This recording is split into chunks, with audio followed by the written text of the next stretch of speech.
One night, just drew the logo and put the flyer on top of the arch, and then texted Lewis at 4 in the morning saying, should we open up a record shop? Yeah. Planet Wax. So we're here with Mystic Matt outside Planet Wax, celebrating a little Christmas thing. The Mobb Music Christmas Bash. That's the it. takeover. That's it. That's it. Planet Wax. So we're here today to celebrate Christmas, little Mobb Music thing. Got a few people in the bag. Just want to have a chat with you, Matt. One of the pillars of the UK garage scene.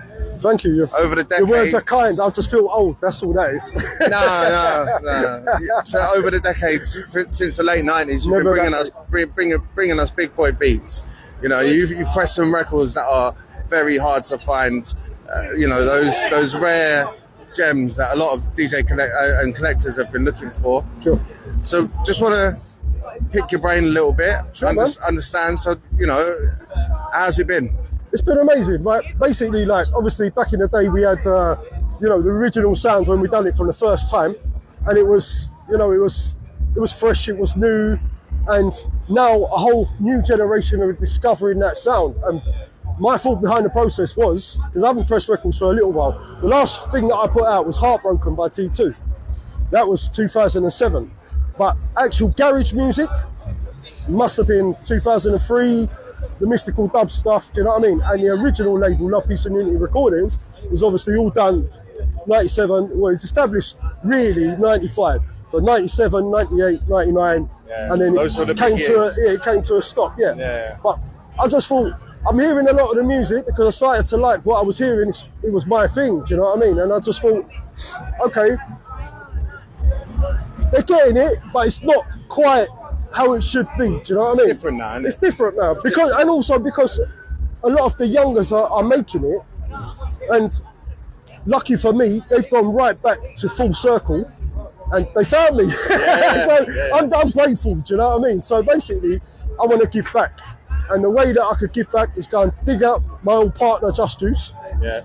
The original Anti-Homo producer. That's it. And start making hits with him again. Okay. But on the underground perspective, we only do vinyls. Yeah. So we're trying to give back to the authentic scene and to the authentic people that love what they do, because the people who are finding that sound again want it on vinyl. Yeah. You know, obviously there is two different structures to the game now, whereas, you know, the digitals and that, but I'm staying away from them. I want the connoisseurs to love our music, and I want the listeners who love the music to hear the music in the clubs.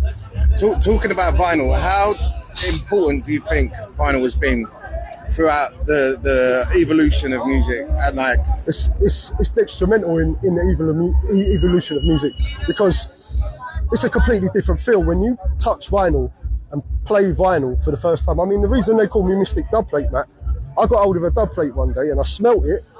It was like crack to me. I don't take drugs, but that was my crack, you know what I mean? So I was like, yeah, this is for me. And ever since, I've been an avid collector and a fan of music myself, you know what I mean? So to be a part of something as big as this and where it's going now, it's an honour and a privilege and kind of my life's work, do you know what I mean? It's my passion. That's all it is. When people come up to me and they say, oh, you're this, you're that, you're that, I'm like, I just love music. Yeah. So, you know, anyone can approach me, anyone can talk to me. I'm not gonna, you know, I'm gonna converse with you, you know? So, yeah, it's just about the music, and it's about what you personally get out of playing the music, feeling the music, and loving the music. So you've done a lot of work with Anti-Homo Mobb over the years. I've done a lot of work with That was probably your most pinnacle moves working together. 100%. How was it working with them back in the day? The first time I met Just Juice and Ghost, I mean, we kind of seen each other around in the clubs, the underground clubs. But then basically, I was a DJ for Anti-Homo Mobb before I met Justin properly. I knew Tosh, obviously, because he was always on the scene. But Justin struggles a little bit with his health sometimes, yeah? So he's not always able to go out. And he's been like that from young. So it was a privilege. When I went up there and met him for the first time, we sat there and we said, what are we going to do? I said, right, let's just start and do whatever we're doing. And in that first session lasted 3 hours, and we done Burning, and we done Enchanted Rhythms in the same session. Nice. And I left, and I said, what do I do with these? He went, put them on your label, mate. That's it. And that was it. We've just been friends ever since that. That's been 30 years ago now, you know, 27 years ago. So 30 years, you've seen the scene change a lot. 100%. Do you think it's for the better, for the worse? How are things now? I wouldn't say it's for the better or for the worse. I would say it's just evolved. Yeah. And it's constantly evolving. So is the music. I mean, the music has fragmented so much now that, I don't know, it's like, obviously it could always be better, right? But I think the people who really love the music are the ones that are championing in the sound, that's connoisseur business. You can't ask for more than that, you know what I mean? Yeah. Unless you're streaming and stuff like that. Me personally, that's not my thing. Yeah. You know? So what's next on the agenda? At the minute, we know you got a few EPs coming out, a couple of updates dropping. So like I said, the anniversary at LPU's basically 27 years old now, right? And this year, I had to do the anniversary because I missed the 25-year anniversary and I can't wait until the 30-year anniversary. So I just said this is the 25-year anniversary, where really it's more like the 27th year anniversary. Do you know what I mean? But I think the people who wanted the tunes have waited long enough. So we'll give it to them. Do you know what I mean? So you got Shock to the System? Shock to the System Part 1, which was basically, back in the day when I released it, the 4 biggest tracks off of all of the EPs. Sign it, bro. Sign it. I will sign it in a minute. Sign Give it, me bro. 1 minute, Sign it, mate. I'll sign it in a minute. So yeah, we got Shock to the System Part 1, which is basically that EP, yeah?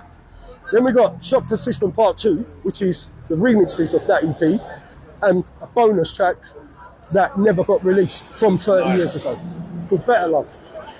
And there's a Planet Wax dubplate you just The dropped? Planet Wax dubplate, at the moment, right as we speak right now, I've got 4 dubplates out and the 2 EPs and the other 4 EPs from last year. Where can people find these?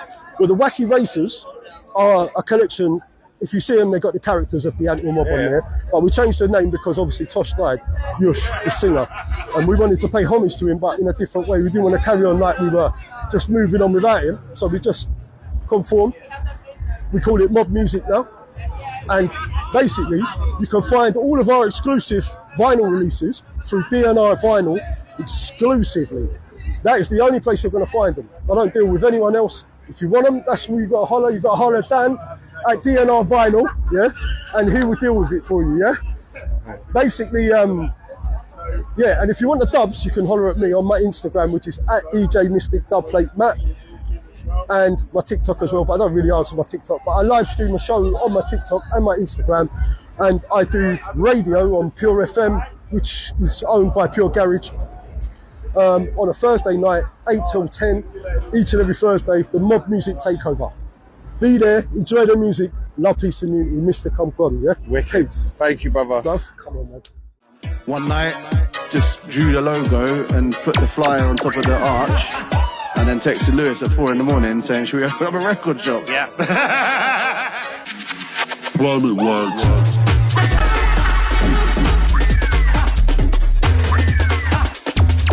Planet Wax.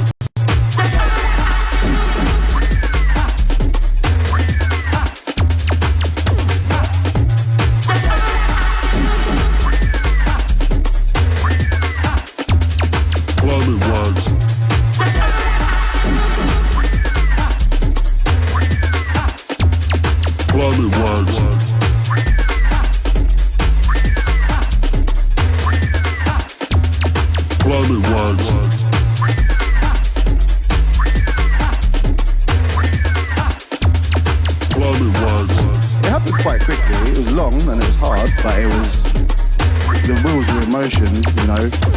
We were still cutting. So in between cutting, like one of us would be cutting and one of us would be on the laptop, like drawing up a business plan. And